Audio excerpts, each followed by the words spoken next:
Asterisk, asterisk. What if killing a mammoth was the easy part, and surviving the night after was what actually decided who lived and who died? Asterisk, asterisk.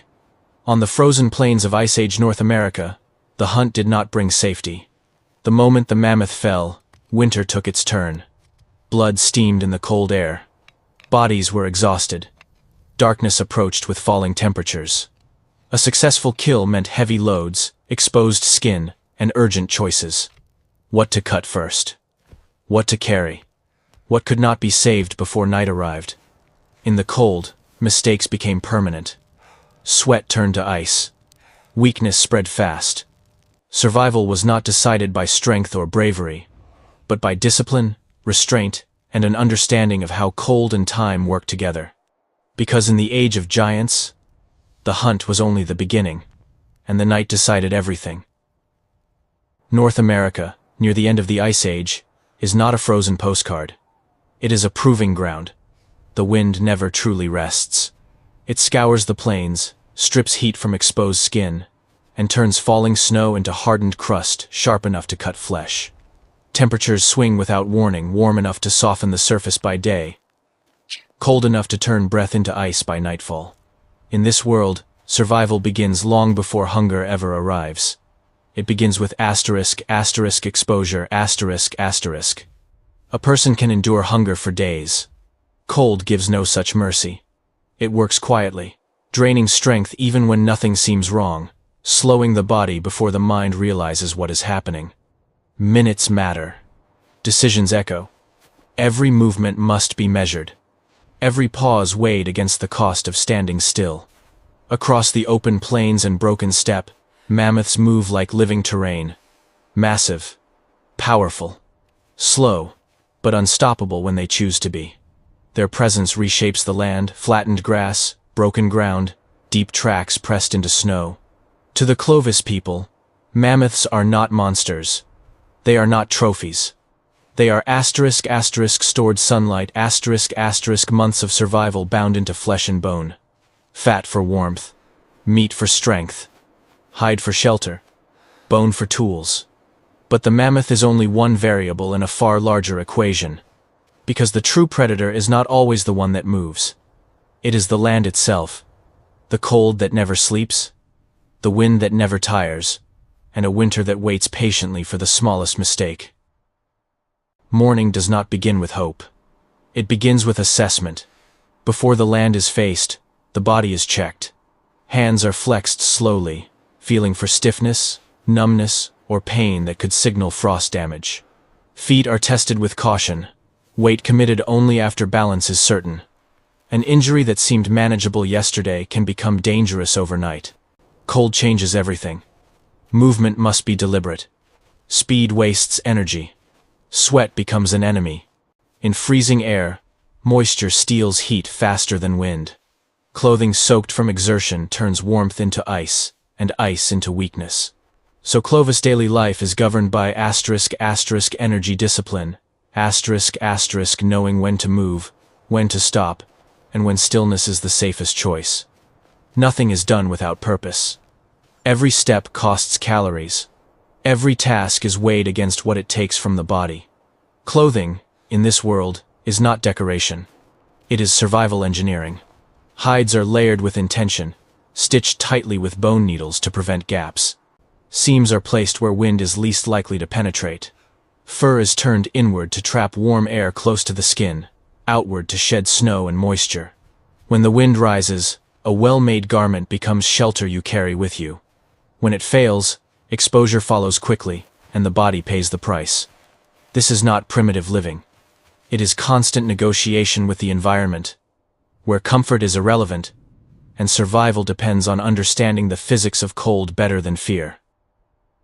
Every Clovis tool carries time inside it. Not minutes, but long hours, sometimes entire days of focused, disciplined labor. Before a stone point ever touches flesh, it begins as a choice. The right raw material must be found, often far from where it will be used. It is tested for fracture, carried across the landscape, and guarded carefully. Because replacing it may not be possible. Only then does the shaping begin. Stone is reduced slowly, flake by flake. Edges are thinned. The flute is struck with precision, because one mistake can destroy everything. The point is sharpened again and again until it can cut cleanly and still survive impact.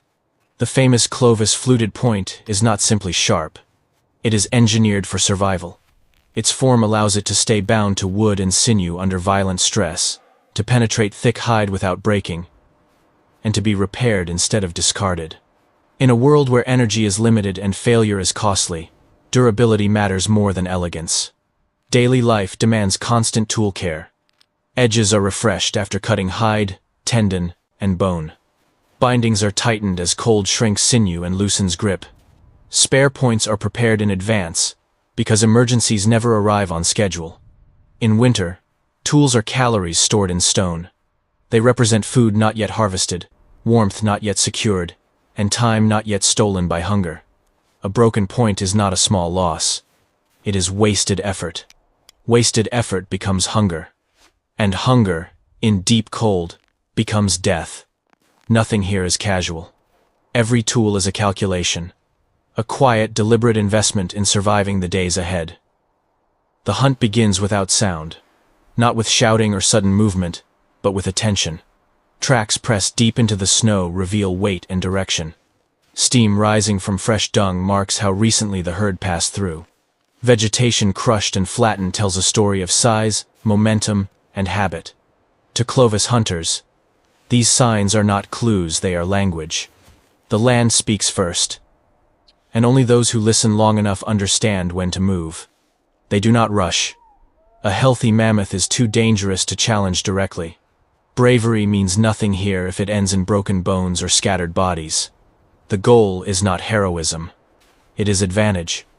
They read the terrain the way sailors read currents and wind. They study slopes where footing fails under massive weight. They note soft ground near meltwater, where each step costs strength.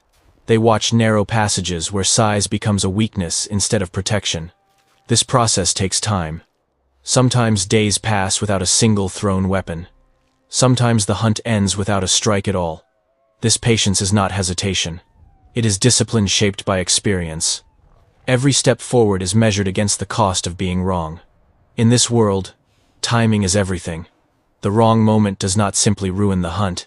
It fractures bodies, scatters groups, and leaves the injured exposed to cold and predators. For Clovis hunters, waiting is not passive. It is active survival. The quiet, deliberate act of choosing the moment that keeps everyone alive.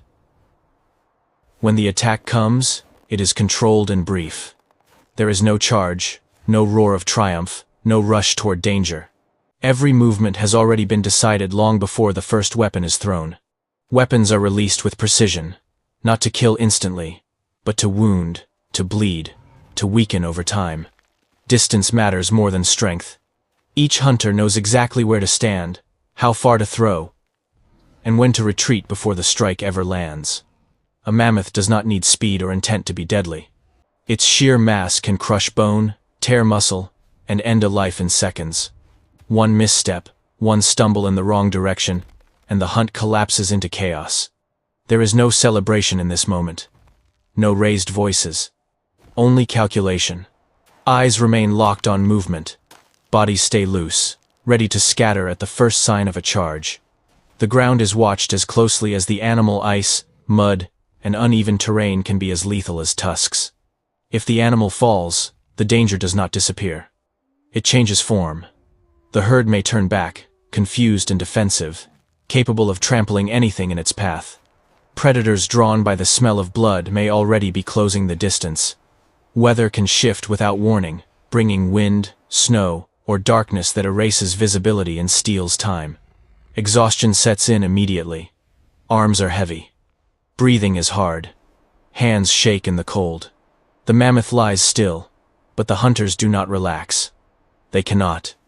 Because the kill is not the end of the hunt. It is the beginning of consequence. And this is where the most dangerous phase truly begins. Not in the violence itself, but in everything that follows. In the hours where fatigue, exposure, and urgency converge. The part that never appears in legends, but decides who walks away, and who never does. The mammoth is down. The countdown begins. From the moment the animal collapses, time turns against the living. Cold slows decay, but it also exacts a price. Hands stiffen as blood drains from fingers. Joints resist movement. Simple motions require effort, and effort drains what little energy remains. Cuts must be precise. A careless slice can ruin a hide that may soon be the only barrier against wind and snow. A slip of the blade can injure a hand, and an injured hand in winter is a slow disaster. So every motion is measured, even as exhaustion presses in. Fat is taken first. Not for flavor. For survival. Fat is heat. Heat is time. And time is the difference between enduring the night and freezing before morning. Work continues despite numb fingers and shaking muscles. Despite the smell of blood carrying across the land.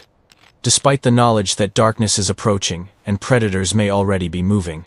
Nothing is wasted. Meat is cut and stacked for food. Marrow is cracked from bone for dense calories that fuel warmth. Sinew is stripped carefully for cordage and repair. Bones are sorted for future tools. Hides are removed intact, destined to become shelter and clothing. This is not butchery. It is emergency logistics under relentless pressure. There is no excess. No ceremony. Only decisions that shape survival. Every cut, every lift, every moment asks the same silent question. One that matters more than the hunt itself. Asterisk, asterisk. Will this help us survive the next night? Asterisk, asterisk. A mammoth provides abundance, but abundance creates problems. What moments ago meant survival now becomes burden. Thousands of pounds of meat bring weight, delay, and exposure. The landscape that offered opportunity now demands difficult choices. Meat is heavy. Carrying it drains bodies already pushed to their limits. Every load slows movement, stretches distance, and lengthens time spent in the open cold. And scent spreads fast. Blood stains the snow. Warm flesh releases a signal that travels far beyond sight, drawing scavengers and predators from across the land. This is where Clovis survival becomes most complex. Not because food is scarce, but because every option carries risk.